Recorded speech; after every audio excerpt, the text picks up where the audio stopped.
Padre Pio costumava dizer que o verdadeiro perigo para um homem não está em odiar a Deus. O que o destrói é zombar daquilo que é sagrado.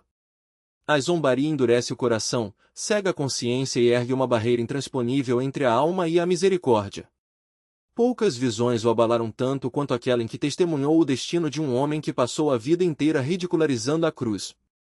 Tudo começou numa noite silenciosa, enquanto o Padre Pio terminava suas orações na capela. De repente, sentiu uma perturbação no ar, algo cortante e gélido, como um vento que rasgava a quietude do ambiente. Não era uma presença que buscava consolo, mas confronto. Diante dele surgiu uma figura masculina, de expressão dura e desafiadora, embora vazia. Um homem que viverá movido pela soberba, não pelo propósito, pelo cinismo, não pela fé. Mais tarde, Padre Pio o descreveria como uma alma que dedicou sua existência a rir daquilo que outros veneravam. O homem avançou, mantendo a mesma arrogância que o acompanhará em vida. Nunca fiz mal a ninguém, declarou com frieza. Vivi com honestidade, paguei minhas dívidas, cuidei da minha vida. Por que estou aqui? Padre Pio percebeu que não havia arrependimento em suas palavras, apenas irritação. A irritação de quem esperava que o céu funcionasse como um contrato, onde uma conduta mínima garantisse recompensa eterna. Então, perguntou com simplicidade, você amou? O homem deu uma risada de escárnio. Não sou sentimental. Vivi na realidade. Padre Pio insistiu, você reconheceu Cristo?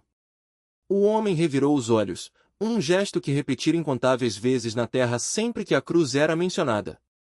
Reconheci o que pessoas tolas acreditavam, respondeu. Mas não precisei de religião. Não precisei de símbolos. E certamente não precisei de um homem morrendo numa cruz para me dizer como viver. Padre Pio fechou os olhos, tomado por uma tristeza profunda. Ele sabia que a zombaria não era apenas descrença. Era a recusa da humildade. Era o orgulho disfarçado de inteligência. Era a rebelião da alma contra a rendição. O que a cruz fez a você? Perguntou com suavidade. O homem endureceu o semblante. Ela exigia obediência. Exigia arrependimento. Eu não devia arrependimento a ninguém. Muito menos a Deus. Padre Pio compreendeu então a raiz de sua tragédia, não o ódio a Deus, mas o desprezo pela fraqueza, pelo sacrifício, por um amor que, aos olhos daquele homem, diminuía os homens. Sua alma conservava a mesma postura de vida, braços cruzados, queixo erguido, o orgulho como uma armadura. Mas Padre Pio sabia que, no momento em que a alma deixa o corpo, aquela armadura se transforma em um caixão. De repente, o ar mudou, e visões começaram a se formar ao redor do homem. Momentos em que a graça tentará alcançá-lo. Uma cruz que ele zombara quando uma criança perguntou seu significado. Um amigo sofrendo que lhe pediu orações. Um funeral onde revirou os olhos para o padre. Uma crise pessoal em que se recusou a ajoelhar por teimosia. Uma missa de Natal que frequentou apenas para fazer piadas depois. Uma sexta-feira santa em que rejeitou cada chamado da consciência. Deus o chamara repetidamente, mas a zombaria fora seu escudo, mantendo a misericórdia à distância. Padre Pio sentiu o coração pesar. Não se tratava da ignorância de quem nunca conheceu Cristo. Era o orgulho de quem o recusou. O homem voltou a falar, a voz carregada de ressentimento. Você acha que eu deveria ter me curvado a um pedaço de madeira, a um homem que morreu como um criminoso? Padre Pio respondeu em voz baixa, ele morreu por você. O homem riu. Não era uma risada maligna, mas vazia. Uma risada usada para afogar a verdade. A cruz o confrontara muitas vezes em vida, mas ele sempre a afogara em gracejos. Padre Pio olhou mais fundo e viu algo ainda mais doloroso, a origem daquela zombaria. Em algum momento, o homem fora ferido profundamente. Um ferimento que transformará seu coração em cinismo. Quando jovem, rezara desesperadamente por algo, a cura de uma doença, a vida de um ente querido, e a resposta não viera. Então, transformará a amargura em visão de mundo. Zombar da cruz lhe dava poder sobre o Deus que sentia tê-lo abandonado. Padre Pio compreendeu, por trás de cada voz que zomba, há uma ferida que nunca cicatrizou. Aproximou-se devagar do homem. Você não estava zombando de Cristo, disse. Estava se protegendo. Pela primeira vez, a postura do homem vacilou. Uma fissura na armadura, um lampejo de dor. Padre Pio continuou, com ternura, você rejeitou a cruz porque tinha medo da cruz que já carregava. O homem tremeu, mas o orgulho voltou a sufocar qualquer sinal de humildade. Vivi honestamente, repetiu. Não mereço castigo. Padre Pio balançou a cabeça. Deus não está punindo você. Deus está revelando você. Com essas palavras, um silêncio profundo e ensurdecedor tomou conta do ambiente. Padre Pio viu algo aterrador começar a se manifestar atrás do homem. Não chamas, não demônios, mas o vazio.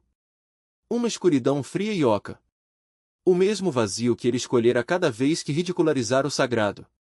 Então, num clarão repentino, um anjo surgiu. O homem recuou na mesma hora, não porque o anjo fosse assustador, mas porque a santidade era insuportável para uma alma devotada a desprezá-la. O anjo olhou não com ira, mas com tristeza. Você passou a vida zombando daquilo que poderia tê-lo salvado, disse. E agora teme aquele que se recusou a reconhecer.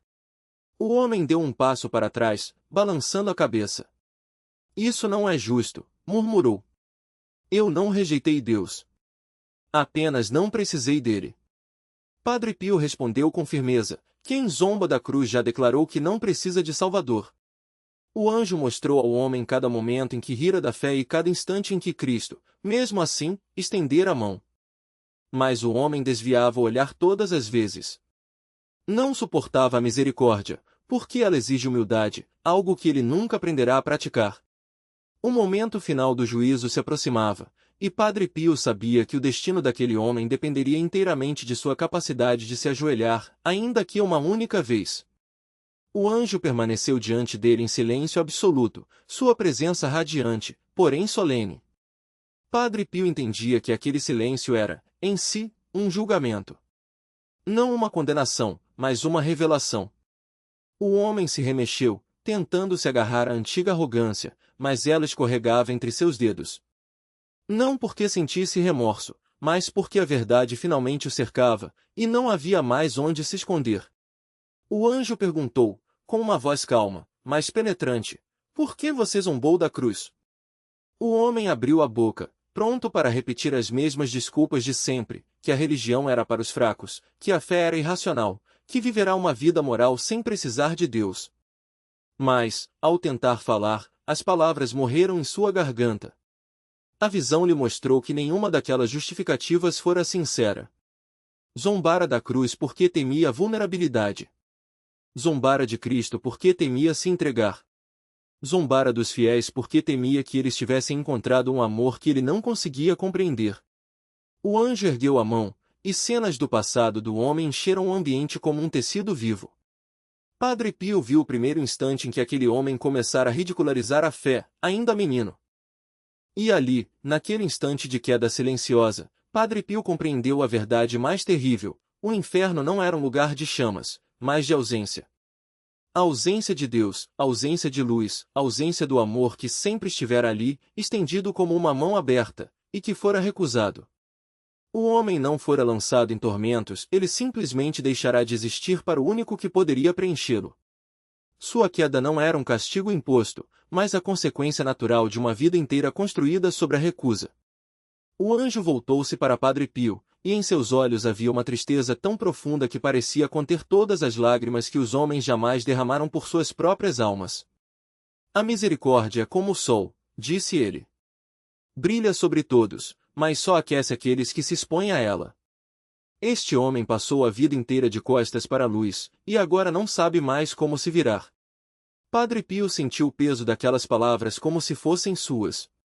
Quantas vezes ele mesmo, em seus momentos de fraqueza, não se esconder atrás de justificativas? Quantas vezes não confundir orgulho com força, cinismo com sabedoria? A visão começou a se dissipar, mas antes que desaparecesse por completo, Padre Pio viu algo que o marcaria para sempre. O rosto do homem, já distante, já quase engolido pela escuridão, ainda conservava um último lampejo de reconhecimento. Não era arrependimento, era o horror de perceber, tarde demais, que estivera errado. Que o riso com que zombara da cruz fora apenas o disfarce de um medo antigo, o medo de precisar de algo maior que si mesmo. E agora, quando já não havia mais tempo, ele entendia que a cruz não fora um símbolo de fraqueza, mas de um amor tão forte que se deixará pregar para não soltar a humanidade. Padre Pio caiu de joelhos, as lágrimas escorrendo livremente. Não chorava pelo homem que se perderá, mas por todos os que, como ele, ainda tinham a chance de escolher. A cada dia, em cada esquina, em cada coração endurecido, a mesma batalha se repetia, a luta entre o orgulho que diz eu não preciso e a humildade que sussurra eu não consigo sozinho. E Cristo, paciente, esperava. Não com um martelo, não com ameaças, mas com os braços abertos, como sempre estivera. Quando a visão se desfez por completo, Padre Pio permaneceu imóvel, o rosto banhado em suor e lágrimas. Alguém o chamou de longe, mas ele não respondeu. Ainda sentia o eco daquela queda, o silêncio que se seguirá à recusa final. E então, como se as palavras lhe fossem arrancadas do peito, murmurou para si mesmo: Senhor, não deixe que eu me esqueça. Não deixe que eu me acostume com a tua presença a ponto de desprezá-la. Não deixe que o meu coração se torne tão duro que já não saiba mais se ajoelhar. Porque ele sabia, com uma clareza que queimava, que o inferno não era um lugar para onde se era enviado, era o lugar para onde se caminhava, passo a passo, escolha a escolha, quando se recusava a mão estendida.